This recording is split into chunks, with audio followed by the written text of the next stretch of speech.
आप देख रहे हैं देशमत न्यूज़, एक सकारात्मक सोच आपकी, आवाज़ हमारी। जय हिंद दोस्तों, मैं इरफान अंसारी और आप देख रहे हैं देशमत न्यूज़। रमजानपुरा वार्ड में मंत्री दादा भूसे की आमद लगाई आवाम के लिए सौगातों की झड़ी। देखिए पूरा। महापौर थे, हमारे सम्मानीय सर्व सदस्य भी थे। उसके बाद में करीबन 1 साल से प्रशासकीय कामकाज चल रहा है। उसके तहत मैं आपको सभी को बताना चाहता हूँ कि जो मैं ये कंपैरिजन नहीं कर रहा हूँ कि जब बॉडी था तो क्या काम हुआ, लेकिन मैं ये जरूर कहूँगा जब प्रशासक है तो क्या काम हो रहे हैं। इस एरिया में, इस साइड में कम से कम 28 करोड़ के सीसी रोड के नए काम अपने चालू किए हैं। उसका टेंडर का प्रोसेस भी हुआ है, कुछ काम चालू है और अभी लास्ट स्टेज पे कम से कम 8-10 दिन में बाकी जो मेन रोड है, जैसे पवारवाड़ी वाला रोड है, हाईवे तक होने वाला है, झांझेश्वर वाला रोड है और चंदनपुरी गेट जाने वाला रोड है, सब सीसी रोड हो रहे हैं। ये तो होने वाली बात है, लेकिन आज यहाँ पर हम आए हैं, आदरणीय भूसे साहब ने हमको इंस्ट्रक्शन दिया है कि यहाँ के जनता की या यहाँ के एरिया के लोगों की जो कोई बेसिक जो नीड्स है, जो बेसिक उनकी गरज है वो सुना जाए। तो मैं सभी को गुजारिश करूंगा, जैसे भाई ने बताया कि आपका जो भी आपकी तकलीफ है एक पेपर पे उर्दू में, हिंदी में, इंग्लिश में, मराठी में लिख के दीजिए, उसके ऊपर अमल जरूर होगा, ये बात कहता हूं मैं। दूसरा सर, मैं आपको बताना चाहता हूं कि 100 करोड़ का जो अपना एक ही टेंडर निकला था, उसमें 4 रोड अपन ने ये एरिया में रमजानपुरा में लिए हैं।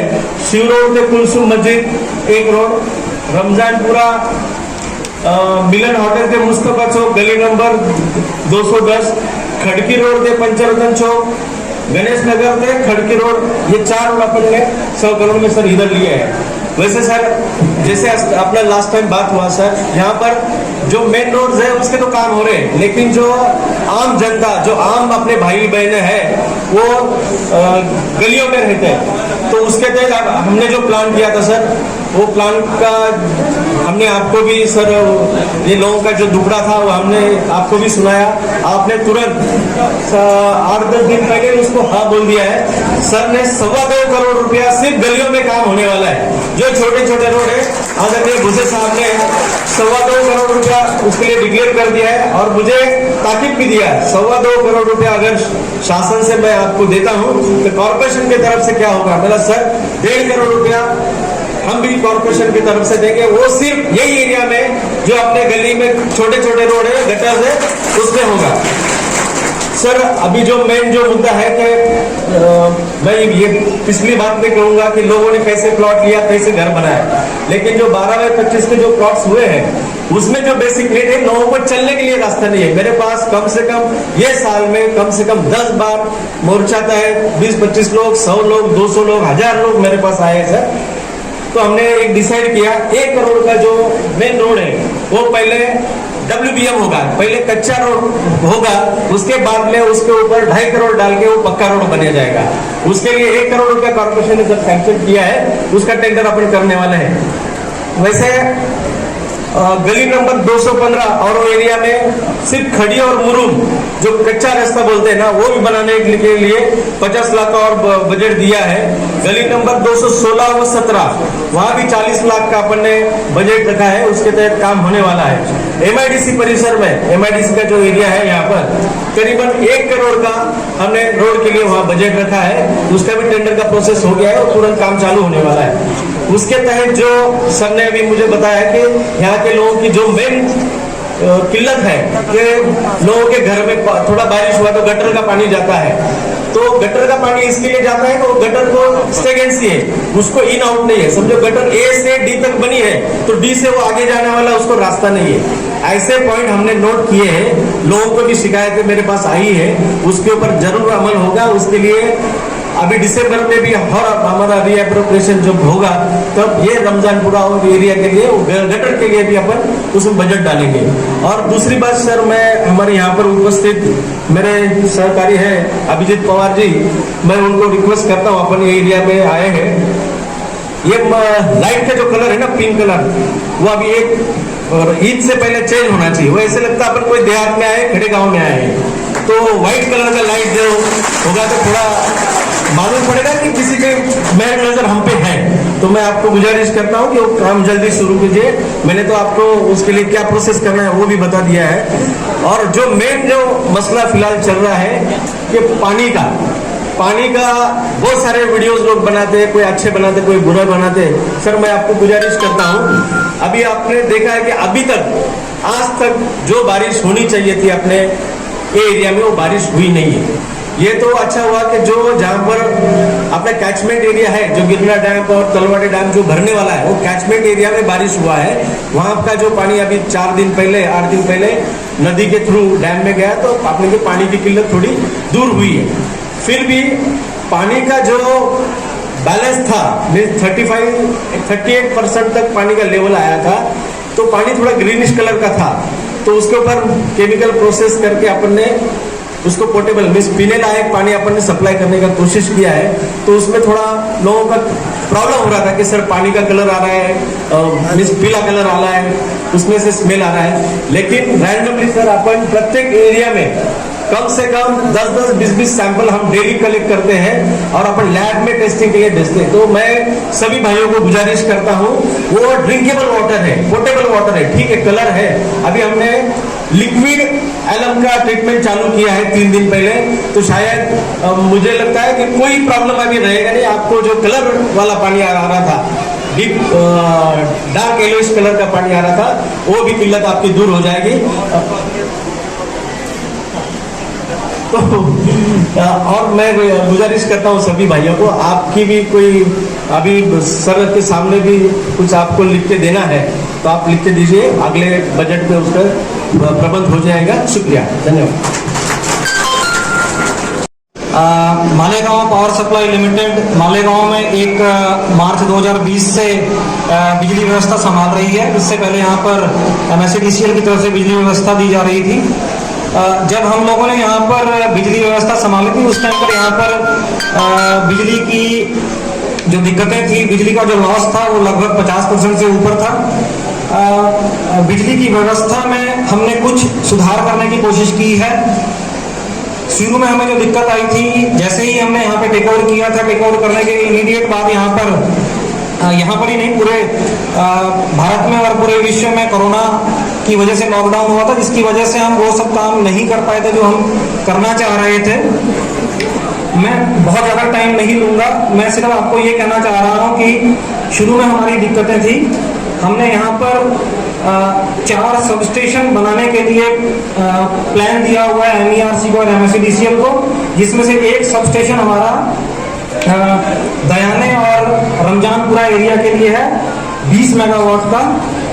हमें दिक्कत शुरू में ये थी कि हमें वहाँ पर जगह नहीं मिल पा रही थी MSEDCL से, तो हमने रायशा नगर में जो हमारा सब स्टेशन है एग्जिस्टिंग, उसी सब स्टेशन में 2 गुणा 10 मेगावाट यानी कि 20 मेगावाट का सब स्टेशन बनाने के लिए काम अभी स्टार्ट किया है।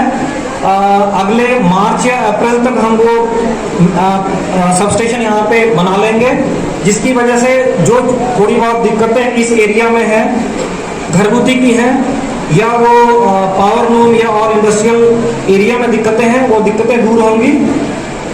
जो हमारा कुछ इस एरिया में PC गिरो या पावर लूम कनेक्शन पे रोक लगी हुई थी, वो हमने अभी पिछले 3-4 महीने से लगभग हमें 3 मेगावाट का हमने पावर डाइवर्ट की है सायने से इस एरिया में, जिसकी वजह से हम अभी कनेक्शन यहाँ पर दे रहे हैं। और आने वाले मार्च या अप्रैल तक जब यहाँ पर हम एक सब स्टेशन और बना देंगे तो यहाँ की जो बिजली की दिक्कतें हैं वो हम आराम से दूर कर पाएंगे। एक जो दिक्कत आप बता रहे थे कनेक्शन से या बिजली बिल से रिलेटेड, अगर कोई भी दिक्कत है तो मेरी गुजारिश ये रहेगी कि आप हमारा जो डिवीजन ऑफिस है, दयाने का डिवीजन ऑफिस जो है वो वर्धमान नगर में है, आप वहाँ जाकर कनेक्शन से रिलेटेड या बिजली के बिल से रिलेटेड जो भी समस्या है उसके लिए वहाँ पे संपर्क करें। और अगर कोई इससे अधिक कोई दिक्कत आती है या कोई और प्लान है यहाँ का जो आप लोग हमसे शेयर करना चाहते हैं, उसके लिए स्क्वायर बिल्डिंग में हमारा हेड ऑफिस है, वहाँ भी आप लोग आ सकते हैं। धन्यवाद। महापालिका आयुक्त भालचंद्र गोसावी जी, MPSL के प्रेम सिंह जी, शफीक राणा जी, कान्हा जी और सभी जो स्टेज पर उपस्थित है, और ये आज की मीटिंग जिन लोगों पे रखी गई है और जाने के एरिया के सभी आवाम के लोग, सभी से मेरा नमस्ते। जैसे आपने को पता है कि आज की मीटिंग में जो भी विषय रखने के लिए मुझे बोला गया है, उसमें मैं सबसे पहले बताऊंगा, कल 14 तारीख को जुम्मा के दिन जो वारदात हुई थी, उसमें जो एक आरोपी पकड़ा गया था और 2 आरोपियों के नाम पता नहीं थे, वो हमने नाम भी पता कर लिए हैं। उसमें के एक का लोकेशन अपने आसपास में ही है, उसको आज रात में, कल दिन भर में पकड़ लिया जाएगा। तीसरे का भी नाम हमको पता चल चुका है, उसको भी जल्दी अरेस्ट कर लेंगे। वो तो एक बात हुई, मगर जैसे मैं देख रहा हूँ आप लोगों ने भी हर बार लॉ एंड ऑर्डर मेंटेन करने के लिए प्रशासन को, पुलिस को कायम सहकार्य किया है। यही सहकार्य की अपेक्षा में आगे भी, जैसे गणपति है, ईद है, पीछे में भी जैसे साल भर में बहुत त्यौहार हो गए, बहुत कार्यक्रम हो गए, अभी भी आने वाले दिनों में जो त्यौहार है, जो कार्यक्रम है, उसके चलते हमने जिला पुलिस अधीक्षक सर से अतिरिक्त बंदोबस्त भी मंगाया है।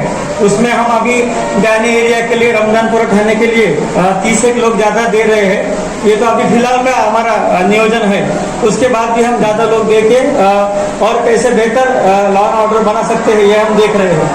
वैसे भी और देखा जाए तो जैसे ट्रैफिक की भी एक अपने यहाँ पे जरा दिक्कत चालू है, उसमें भी मेरी लोगों से गुजारिश है, जो भी डाइवर्जेंट पुलिस ने बताया गया है उसको आप जरा अमल करें, उसको अनदेखी ना करें। ट्रिपल सीट हो, गाड़ी पे नंबर प्लेट ना हो, ये सब चीज़ों को हम कभी कभी अनदेखी कर लेते हैं, मगर बहुत बार उससे आपको ही तकलीफ होती है। आपका ही कोई एक्सीडेंट हो जाता है, आपके ही घर में कोई जो जिम्मेदार आदमी है वो कहीं अपाहिज हो जाता है, उसके लिए ट्रीटमेंट को खर्चा आता है। ये भी आप लोग ज़रा सीरियसली ले। और उसके बाद में मैं ये बोलना चाहूँगा कि आज की जो ये मीटिंग यावर अली जी और उनके साथियों ने रखी है, उसके चलते ये एरिया के लोगों के जो मसाइल है, जो समस्याएं हैं, वो हम तक पहुंच रही है। आगे भी अगर आपको कुछ प्रॉब्लम है तो मुझे, जैसे मैं ये बोलना चाहूँगा कि प्रशासन और आवाम, इनमें एक विश्वास का रिश्ता मैं अभी देख रहा हूँ, वो विश्वास हमको बरकरार रखना है। हमारी तरफ से 2 कदम हम चल रहे हैं, आप भी 4 कदम चल के उसको सहयोग करें, सहकार्य रखें। आज की मीटिंग के लिए मुझे बुलाया गया, मेरी बात रखने का मौका दिया गया, उसके लिए मैं आयोजक का शुक्रिया अदा करता हूँ। जय हिंद, जय भारत। मेरे सर पर बुजुर्गों की अभी दस्तार बाकी है। आपकी जोरदार तालियों की गड़गड़ाहट में कार्य सम्राट माननीय दादा हुसैन जी माइक पर जोरदार तालियां।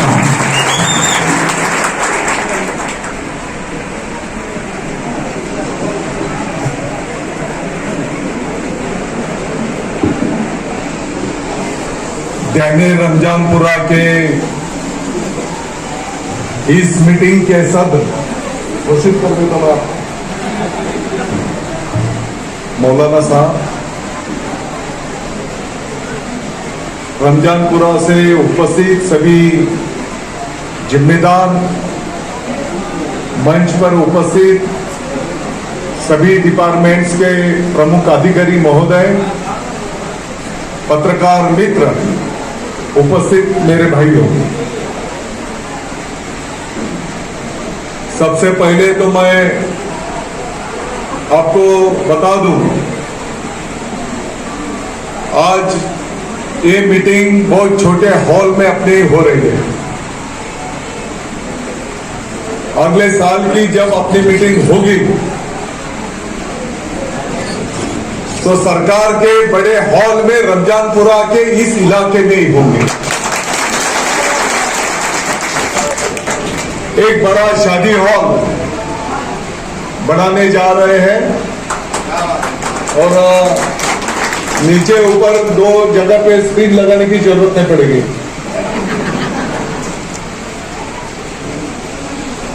मीटिंग शुरू करते ही मैं आपको ये भी आश्वस्त करता हूं, मालेगांव की तमाम आवाम के आशीर्वाद से, भगवान ऊपर वाले के आशीर्वाद से अपने मालेगांव को जो औदा मिला है, मैं आपको आश्वस्त करता हूं 2023-2024 ये वर्ष मालेगांव के विकास के इतिहास में सुवर्ण अक्षर से लिखा जाएगा। आप देख रहे होंगे रमजानपुरा से लेकर हमारा मालेगांव बदल रहा है कि नहीं बदल रहा है? तालियां बजाकर बोलना चाहिए बदल रहा है कि नहीं बदल रहा है। और अब चिंता मत कीजिए, जो मैंने आपको बताया 2023-2024 मालेगांव का विकास का इतिहास बदल देगा। रमजानपुरे का भी डेवलपमेंट आपके सामने रहेगा। मुझे इस बात का एहसास है, सबसे ज्यादा मसाइल पावर के बारे में है, बिजली के बारे में है। खाजगी कंपनी को मैं बताना चाहता हूं, कुछ अपने अधिकारी, कुछ लोग कर्मचारी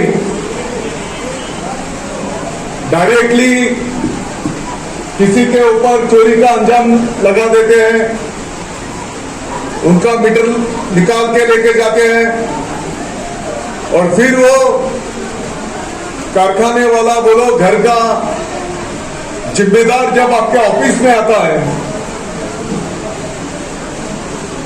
तो बिल वसूल किए सिवा आप उसको फिर से मीटर लगाते हैं। जो गलत काम करता होगा उसके बारे में उसकी कोई बाजू नहीं लेगा, लेकिन एक ही हिसाब में सबको पकड़ना ये ठीक नहीं रहेगा। तो कुछ मीटर तपासनी के नाम से चेकिंग करने का है, फिर मीटर गया, फिर मीटर में तो फॉल्टी निकला, तो हर मीटर तो फॉल्टी नहीं रहता है और मीटर क्या मालेगांव में थोड़ी तैयार होता है। हाँ, मालेगांव में रिमोट था,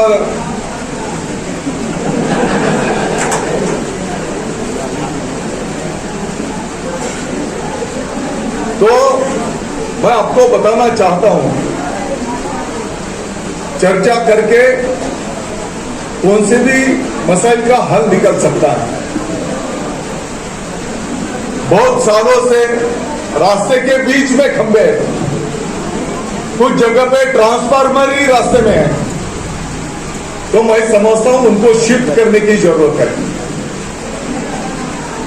और आपकी कंपनी के ऊपर कुछ आपने जो करारनामा किया है वो करारनामे के मुताबिक इस डेवलपमेंट के ऊपर भी आपको खर्चा करना है। तो ये सब होते हुए यानी रमजानपुरे की अभी बिजली की मांग भी बढ़ते जा रही है। ठीक है, आज तो थोड़ा मंदा चल रहा है, लेकिन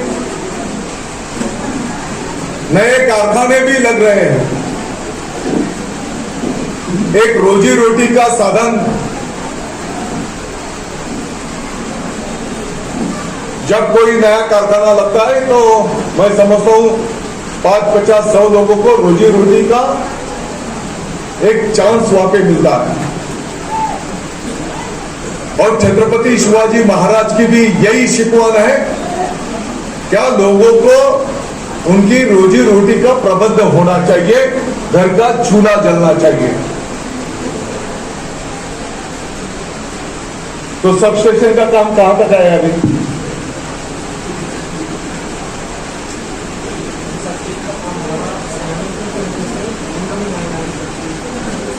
नहीं, रमजानपुरा करता कभी हुई। अभी जो जिम्मेदार अधिकारी है वो बता रहे हैं मार्च-अप्रैल तक रमजानपुरे के लिए सब स्टेशन बन जाएगा। हाँ, जाने रमजानपुरा। तो जो भी लोगों को मीटर देने की जरूरत है, तो मैं समझता हूं जल्द से जल्द लोगों को मीटर मिलना चाहिए, ऐसी मेरी सूचना यहां पर रहेगी। कारपोरेशन के माध्यम से आयुक्त महोदय ने अभी बताया कि जो पीले लाइट है तो वो व्हाइट लग जाएंगे, बरोबर ना? पांढरे लाईट लागते पवार आले का पांढरे लाईट किती दिवसात लागतील प्रक्रिया नाही कधी लागतील लाईट ईद के पहले लग जाएंगे चलो तालियां बजाओ इनके लिए अभी गणेशोत्सव और ईद ये पवित्र सन आ रहे हैं तो मेरी कॉर्पोरेशन से गुजारिश रहेगी साफ सफाई का भी काम ये त्योहार के पहले हो जाना चाहिए पूरे मालेगांव शहर के लिए बोल रहा हूं मैं सिर्फ मेरे मतदार संघ की बात नहीं कर रहा तो जो भी जिम्मेदार अधिकारी हैं वो इसकी कार्यवाही करेंगे कुछ आपके तरफ से जो सुझाव आए हैं पावरलूम कामगार बुनकर इनको गवर्नमेंट की तरफ से कुछ सुविधा और मदद मिलनी चाहिए मैं आपको आश्वस्त करता हूं जैसे भिवंडी है इचलकरंजी है अपना मालेगांव है यहां का एक शिष्टमंडल मुख्यमंत्री महोदय से भेंट करा देने की जिम्मेदारी मेरी रहेगी क्योंकि ये इंडस्ट्री बहुत ज्यादा लोगों को रोजी रोटी काम देने की ये इंडस्ट्री है तो आपकी जो भी प्रतिनिधि शिष्टमंडल रहेगा तो उनका मीटिंग करा देने की जिम्मेदारी मेरी वहां पर रहेगी ये भी मैं आपको आश्वस्त करता हूं रमजानपुरा के कुछ अभी जैसे इलाका बढ़ रहा है तो वहां पर पीने के पानी गटार और रास्ते के बारे में बहुत सारे सुझाव हैं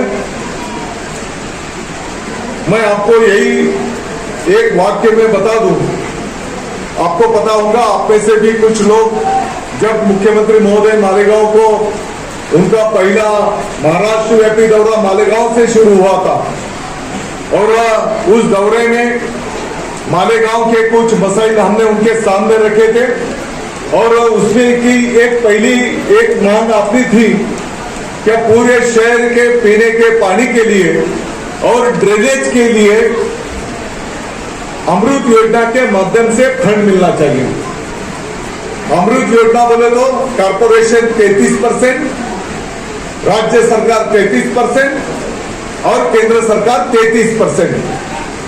मुझे आपको बताते हुए आनंद है महाराष्ट्र सरकार ने मालेगांव की मांग मान्य करते हुए केंद्र सरकार को भेज दी केंद्र सरकार ने भी मालेगांव के काम को मान्यता दे दी सिर्फ मान्यता नहीं मिली तो इसका टेंडर भी हो चुका है और मैं समझता हूं एक आने वाले महीने के अंदर मालेगांव के पूरे शहर के लिए 500 करोड़ रुपए का अंडरग्राउंड ड्रेनेज का काम शुरू हो जाएगा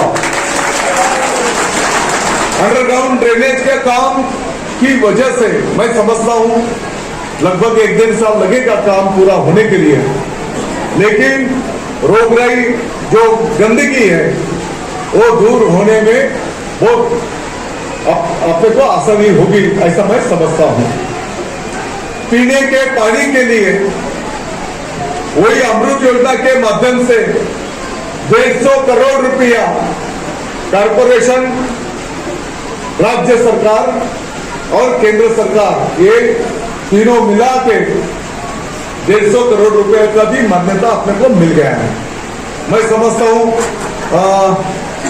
1 महीना 1.5 महीना उसको टेंडर प्रोसेस के लिए लगेगा और शायद नया साल शुरू होने के पहले पीने के पानी के जहां पर भी जरूरत है नई लाइन बिछाने की होगी या पुरानी लाइन छोटी पड़ रही वहां पर नई लाइन डालनी चाहिए इसके लिए 150 करोड़ का काम शुरू हो जाएगा ये भी मैं आपको आश्वस्त करना चाहता हूं मैं समझता हूं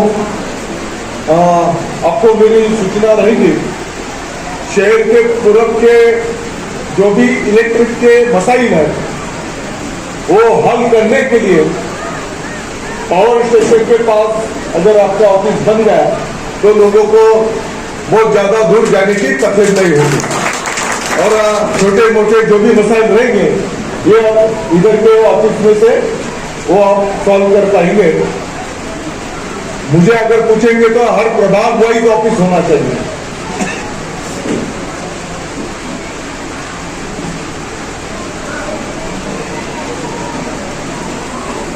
सभी जहां पर भी पीने के पानी की लाइन की वो 10 फीट की गली हो या कौन सी भी गली हो जहां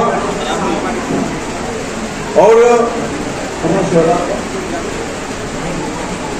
शहर के पूर्व बाजू में 6 पानी की टंकियां इस प्रोग्राम में पकड़ी गई है। तो मैं समझता हूं पीने के पानी का भी बहुत अच्छा हल। वैसे तो हम नसीबवान है, बहुत जगह पे हमारे नजदीक मनमाड़ है, मनमाड़ में 10-12 दिन के बाद पानी मिलता है। हाँ, हम तो नसीबवान है कि एक दिन के बाद, लेकिन अपने मालेगांव के पीने के पानी का जो क्वालिटी है उसकी तारीफ पूरे महाराष्ट्र में होती है। तो मैं समझता हूँ आपको पता होगा पिछली टर्म को और शायद 100 एकड़ जमीन लेकर मालेगांव का जो तालाब था उसका कैपेसिटी बढ़ाने का काम पिछली टर्म को हम सब ने मिलकर पूरा किया है। तो अभी भगवान ऊपर वाले ने भी थोड़ा आशीर्वाद दिया है तो थोड़ा बारिश भी अच्छा हो रहा है। नहीं तो पिछले हफ्ते को हमको सबको टेंशन था पीने के पानी का प्रबंध कैसा कर पाएंगे, जानवर को चारा कैसे मिलेगा, लोगों को काम कैसे मिलेगा, इसके बारे में हम सब टेंशन में थे। आज भी अगर बारिश थोड़ा बहुत हो रहा है लेकिन किसानों का तो नुकसान बहुत ज्यादा हो चुका है।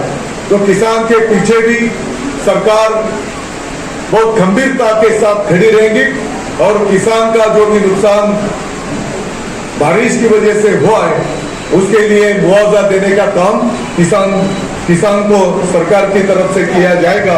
ये भी मैं आपको बताना चाहता हूँ। अभी पुलिस स्टेशन के बारे में मैं समझता हूँ रमजानपुरा का जो पुलिस स्टेशन यहाँ से बहुत लंबा है, तो कुसुम्बा रास्ते को लगकर जो दामोदर कांटे के सामने जो जगह निश्चित की गई है वहां पर बहुत जल्द नए पुलिस स्टेशन के इमारत का भूमि पूजन हम सब मिलकर करेंगे और वहां पर एक अच्छा पुलिस स्टेशन बनाने का काम वहां पर किया जाएगा। अभी एसपी साहब ने आप सबको बताया क्या थोड़ा स्टाफ की कमी है, वो क्या मालेगांव में कमी है, ऐसी कुछ बात नहीं है, पूरे महाराष्ट्र में स्टाफ की कमी है और बहुत जल्द सरकार हर डिपार्टमेंट का स्टाफ भरने का काम शुरू हो चुका है। तो मैं समझता हूं अभी जो 50 कर्मचारी मालेगांव के लिए ज्यादा मिले हैं उसमें से 30 कर्मचारी रमजानपुरे को देने का ऐलान एसपी साहब ने कर दिया है। क्योंकि पिछले कुछ दिनों में जो घटना जो हादसे हुए मैं समझता हूं कुछ कुत्ता गोली खाने वाले या कोई रॉबरी चोरी करने वाले, कुछ व्यापारी लोगों को, कुछ रास्ते से चलने वाले लोगों को कटर लगा दे रहा है, मोबाइल छीन रहा है, उसके खीसे में से पैसे निकाल रहा है। तो इसकी बहुत गंभीरता से नोंद मैंने भी ली है और प्रशासन को भी इसके बहुत गंभीरता से नोंद लेने को बोला है। मैं समझता हूं आने वाले दिनों में अगर ये रॉबरी चोरी करने वाले अगर उसका क्रिमिनल रिकॉर्ड होगा तो उसके ऊपर कठोर कार्रवाई करने के निर्देश भी डिपार्टमेंट को दिए गए हैं ताकि एक शांति का माहौल पूरे मालेगांव और अपने पूरे तालुका में, पूरे नासिक डिस्ट्रिक्ट में रहना चाहिए। इसके लिए मैं समझता हूं हम सब मिलकर जो भी गलत काम करेगा तो उसको पुलिस स्टेशन में तकरार देकर उसके ऊपर कार्रवाई की जाएगी। इतना ही मैं आप सबको बोलना चाहता हूँ। मैं समझता हूँ जो भी निवेदन आपकी तरफ से दिए जाएंगे, आप बिल्कुल चिंता मत कीजिए। और मैं इस वजह से बोल रहा हूं, क्या आने वाले 1 साल के बाद अक्टूबर 24 में और जनता दरबार में हम सबको जाना है ना, है कि नहीं? वोट मांगने के लिए जाने का है। तो 2024 अक्टूबर में जब चुनाव होंगे और वोट मांगने के लिए जब आएंगे, तो मैं आपको विश्वास देना चाहता हूं, जो डेवलपमेंट हमारे छोटे बच्चे होंगे, हमारी माँ बहनें होंगी, हमारे सभी भाई होंगे, जो कारोबारी होंगे, उनके मसाइल कम से कम 75% हल हुए होंगे जब भी वोट मांगने के लिए आएंगे। और वो काम के बलबूते के ऊपर वो काम के आशीर्वाद लेने को जनता जनार्दन के दरबार में जाएंगे। इकडे काही पत्रकार मित्र पण बसलेले आहेत। मैं राजकारण नहीं करना चाहता और ये राजकारण का प्लेटफॉर्म नहीं है, फिर भी कुछ लोग हर हफ्ते को, हर 2 दिन के बाद कुछ सोशल मीडिया में कुछ पत्रकार परिषद लेते रहते हैं। कुछ लोग हर हफ्ते को पत्रकार परिषद लेते हैं और फिर पालक मंत्री, ये सरकार, हाँ, ऐसा बोलते रहते हैं। मैं उनको जवाब नहीं देता। वो कुछ भी नया मुद्दा लेके आते हैं, राई का पहाड़ बना देते हैं। कुछ लोगों को पहले हमारा पीने के पानी का जो ग्लास था वो एम्प्टी था, रिकामा था। अभी उसमें आधा ग्लास पानी का भर गया, बरोबर? यानी 50% तो भी डेवलपमेंट हो गई। उनको वो दिखाई नहीं देता, उनको वो रिकामा जो है 50% वो सिर्फ दिखता है। और वो जो रिकामा 50% है उसके ऊपर ही बात करते रहते हैं और कुछ भी राई का पर्वत बनाने का काम, पहाड़ बनाने का काम करते हैं। मुझे बहुत आनंद आता है। मैं समझता हूं उनको अगर उसमें आनंद है तो मुझे भी आनंद है। मुझे दुख होने की क्या जरूरत है, क्योंकि हम सबको सिर्फ भगवान और ऊपर वाले से डरने की जरूरत है। तुम्हारी नीयत अगर साफ होगी, तुम्हारी सोच अगर साफ होगी, तो किसको कितना भी चिल्लाने दो, कोई भी अफवाह फैलाने दो, उससे फर्क नहीं पड़ता।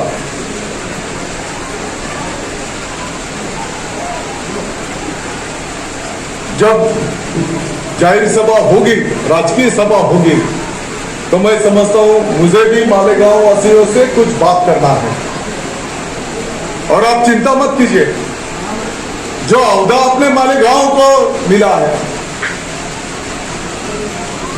उस अहदे का वापर करते हुए, इस्तेमाल करते हुए,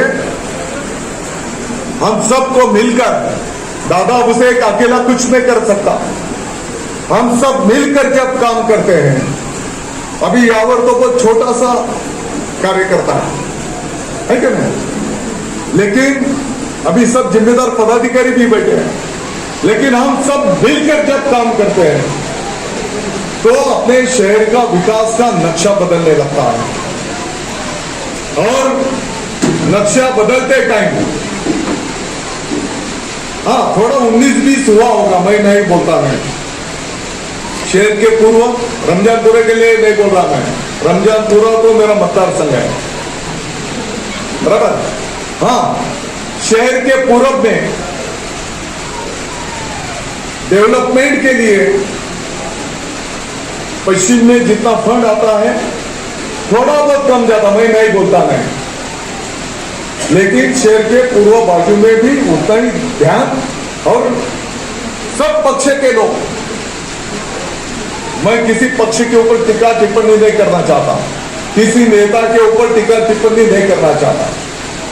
जिनको टीका टिप्पणी करना है वो करते रहे, मुझे कुछ फर्क नहीं पड़ता। तो हम सब मिलकर, मैं समझता हूं हमारे मालेगांव की तरक्की कैसे होगी इसके बारे में हम सबको सोचना चाहिए।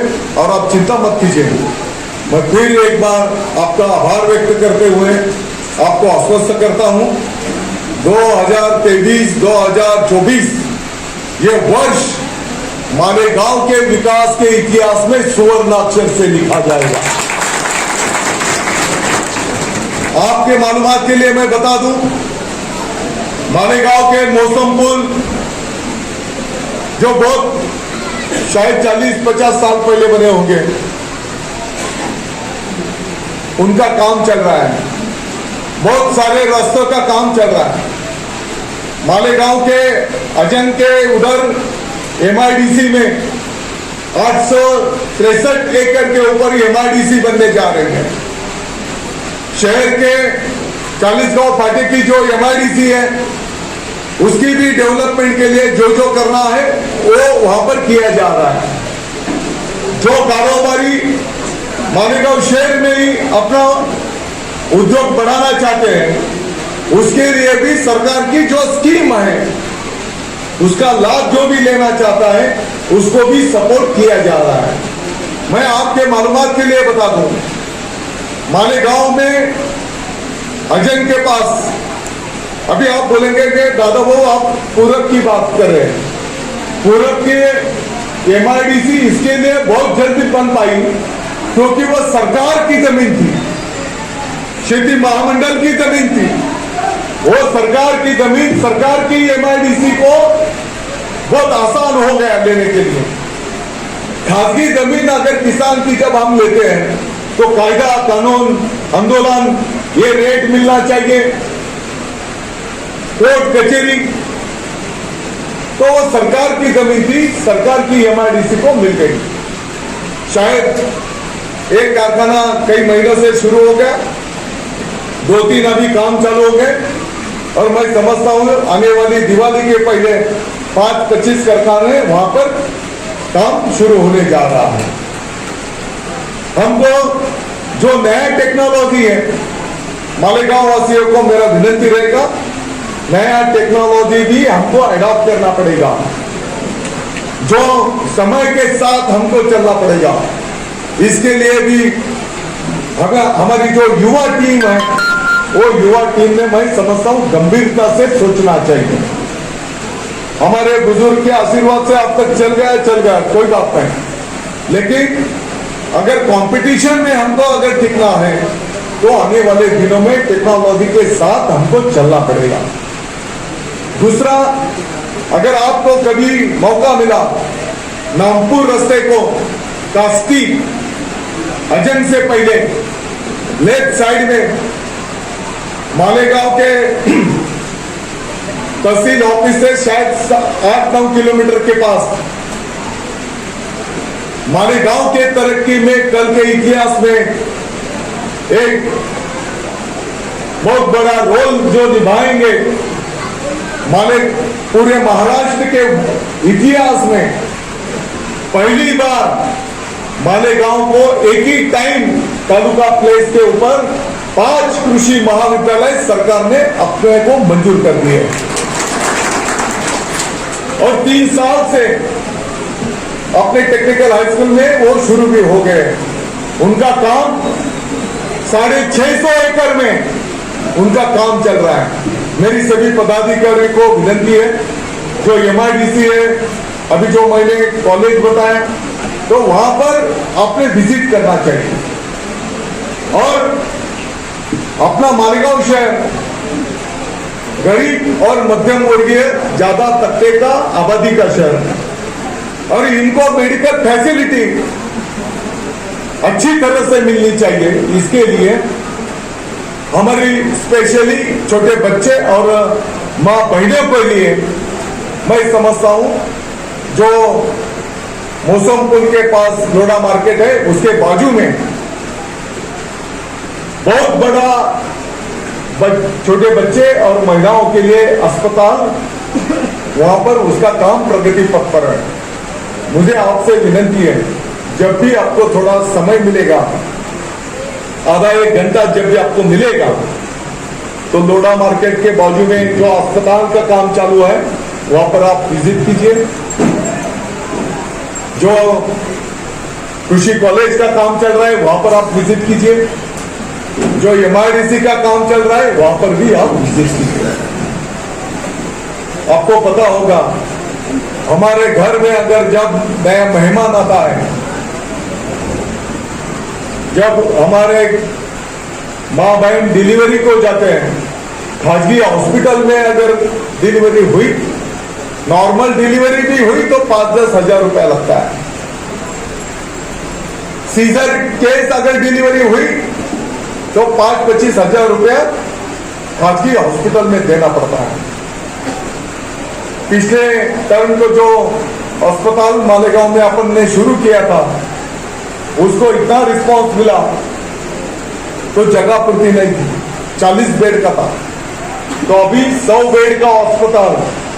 और मैं आपको बताने को मुझे आनंद है मालेगांव के एक भी खासगी हॉस्पिटल में नहीं होगी ऐसी सुविधा अपने सरकार के हॉस्पिटल में मुहैया कराई जाएगी। तो मैं समझता हूं ये सब चीजों के बारे में हमको समझना चाहिए।